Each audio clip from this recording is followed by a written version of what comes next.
இன்றே டவுன்லோட் செய்து உங்கள் ஃபேவரட் ஷோக்களை என்ஜாய் பண்ணுங்க.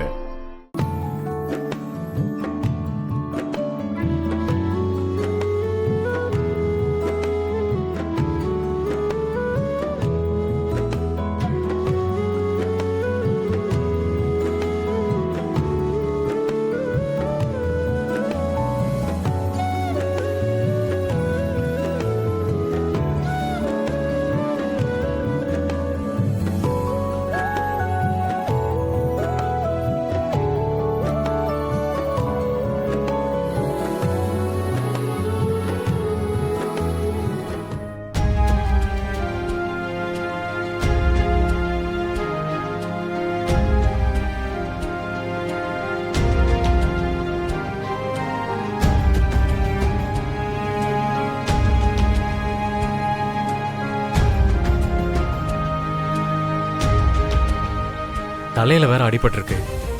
இப்ப எப்படி இருக்கு? பரவாயில்லங்க.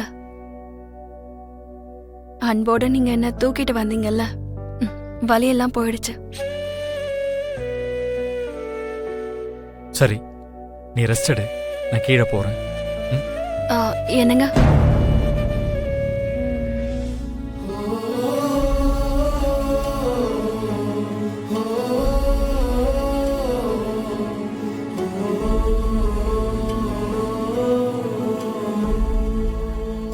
கொஞ்ச நேரம் நீங்க என் கண் முன்னாடியே இருக்கலாம்ல.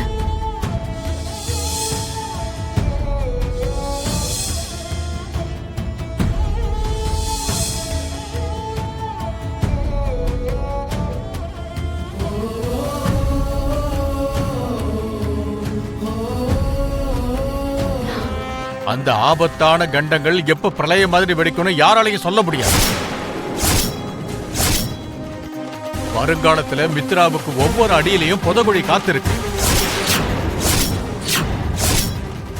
ஒரு மிகப்பெரிய ஆபத்து காத்துக்கிட்டு இருக்கு. வரப்போற கண்டம் எந்த ரூபத்துல வேணாலும் வரலாம். அது மனுஷ ரூபத்துல வரலாம், பொருள் ரூபத்துல வரலாம், பஞ்சபூதங்கள் ரூபத்துல கூட வரலாம்.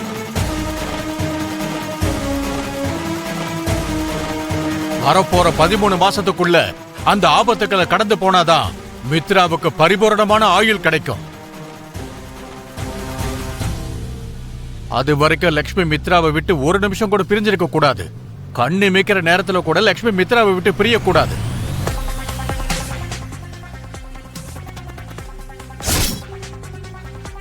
நீங்க சொன்ன மாதிரி செய்யறதுக்கு நாங்க முடிஞ்ச அளவுக்கு முயற்சி பண்றோம் ஜோசியரே. அவங்க 2 பேரும் எப்பவுமே சேர்ந்திருக்கிற மாதிரி நாங்க பாத்துக்கிறோம். ஆபத்துக்கள் எப்ப வருங்கிறது நம்ம கையில இல்ல, ஆனா தீர்வு மட்டும் நம்ம கையில இருக்கு. அலட்சியமா இருக்காம லக்ஷ்மியோட ஜாதகத்தை மித்ராவுக்கு பாதுகாப்பா வைங்க.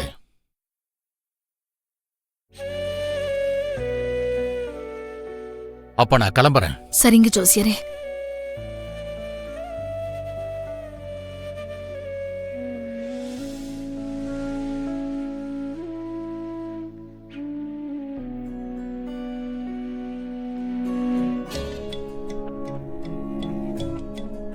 கடவுளே, எந்த பிறவியில செஞ்ச பாவமோ இந்த பிறவியில மித்ராவுக்கு ஒவ்வொரு அடியிலையும் ஒவ்வொரு கண்டத்தை வச்சிருக்க. அது கூட லக்ஷ்மிங்கிற பாதுகாப்பு வளையத்தையும் கொடுத்திருக்க. அந்த பாதுகாப்பு வளையம் என்னைக்கு அவனை விட்டு விலகாம நீதான் பாதுகாக்கணும் கடவுளே.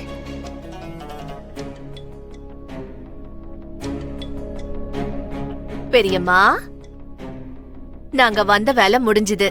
அப்ப நாங்க கிளம்பட்டுமா? நல்லது. ஆமா, நீங்க எப்படி போவீங்க? நாங்க என்ன கோடிகளும் காருமா வச்சிருக்கோம்? வழக்கமா ஏதோ ஒரு ஆட்டோ பிடிச்சு போறவங்க தானே நாங்க. ஆட்டோல போனா அந்த காத்துக்கு என் முடியெல்லாம் ஒரே தூசி ஒட்டிக்குமா? தூசி படியும் குப்பை மேல விழும்னு எப்ப பாரு யோசிச்சுக்கிட்டு உக்காடுறதுக்கு நாம என்ன பணக்காரங்களா?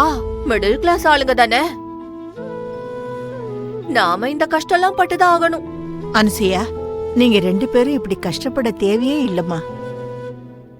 விவேக் வந்து உங்களை டிராப் பண்ணுவா. நான் அவங்கிட்ட சொல்றேம்மா. விவேக் அனுப்பி வைக்க போறீங்களா? சந்தோஷம். விவேக், விவேக். அக்கா, இப்ப எப்படி இருக்கு? இப்ப பரவாயில்ல ஜானு. ஆ, வலி குறைஞ்சிருச்சு. சரிக்கா, அப்படின்னா நாங்க கிளம்புறோம். அதுக்குள்ளயா? விவேக், விவேக், கூப்பிட்டீங்களா பாட்டி? நீ போய் அனுசுயாவை அவங்க வீட்ல டிராப் பண்ணிட்டு வா. நானா? நீதான்? இப்போவா? இப்பதான். என்னடா ஆச்சு? எங்களை எல்லாம் பார்த்தா சின்ன மாப்பிளைக்கு ரொம்ப கேவலமா இருக்கு போல இருக்கு. உங்களால மட்டும் எப்படி முடியுது அத்தை? இப்படி சின்ன சின்ன விஷயங்கள்ல இருந்து பெரிய பெரிய அர்த்தங்கள்லாம் எடுத்து பேசுறீங்களே. அண்ணனுக்கு இந்த விஷயத்தை எப்படி சொல்றதுன்னே தெரியலையே. ஆ.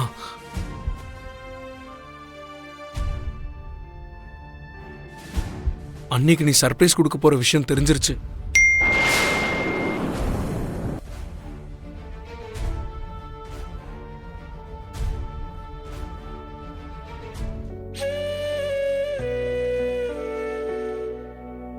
அன்னைக்கு சர்ப்ரைஸ் கொடுக்கறேன்ற விஷயம் தெரிஞ்சு போச்சு.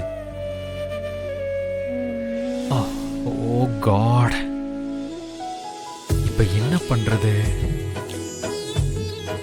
சொன்ன பொய்ய உண்மையாக்கணுமா? ஃபர்ஸ்ட் நீ எங்க இருக்கன்னு சொல்லு.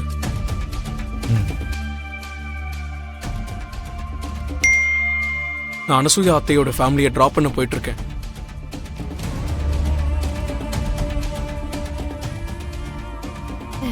மாமா போயிட்டு வர பாட்டி. போலாம்.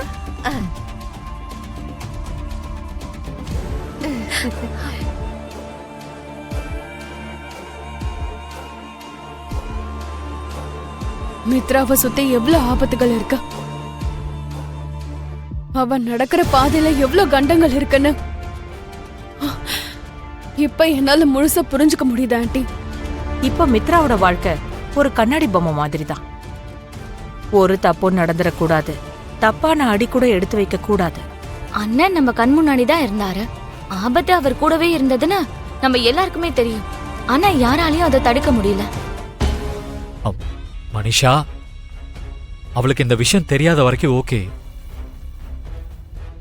தெரிஞ்சதுக்கு அப்புறமும் சைலண்டா இருந்தா தப்பு இல்லையா? அப்படின்னா சரி, ஒருவேளை விஷயம் அவ்வளவு தூரம் போயிடுச்சுன்னா அப்படி என்ன சர்ப்ரைஸ்னு அவ கேட்டா, ஆபீஸ் ஒர்க்கருக்கு ஒரு செகண்ட் கூட நான் ஃப்ரீயா இல்லைன்னு ஏதாவது ஒரு பொய் சொல்லு, சரியா போயிடும்.